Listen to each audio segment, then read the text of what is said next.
Residents in one Antioch neighborhood are not happy with the amount of construction happening after business hours, but that's just the tip of the iceberg. News Channel 5's Jonquil Newland spoke to residents and the developer this afternoon. It's a story that's all new tonight at 6:30. Construction on the Harvest Grove neighborhood here in Antioch began in 2008.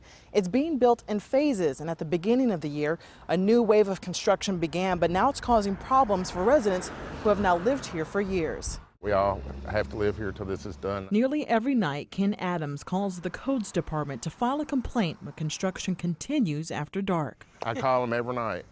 I mean, when they start, I start calling. But in his eyes, that's the least of his worries. The other day, they were hauling off some garbage and a big old sheet of plywood come off the back of the truck. And he has the proof. Surveillance video shows a large piece of plywood flying out of a passing uncovered construction vehicle. It was right here. While in the neighborhood, we noticed the lack of dumpsters and portable bathrooms for workers, but there were piles of debris and trash. Adams questions whether it's all up to code. They're not concerned with how it's affecting us homeowners here. We spoke with one of the developers for the neighborhood.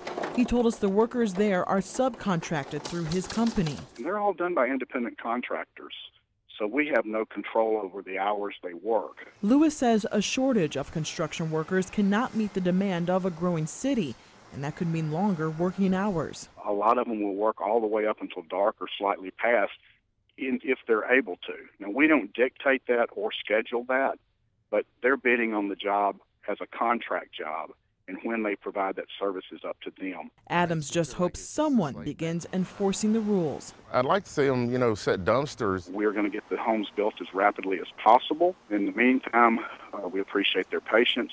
In Antioch, Jonquil Newland, News Channel 5 HD. Our calls to the codes department have not been returned.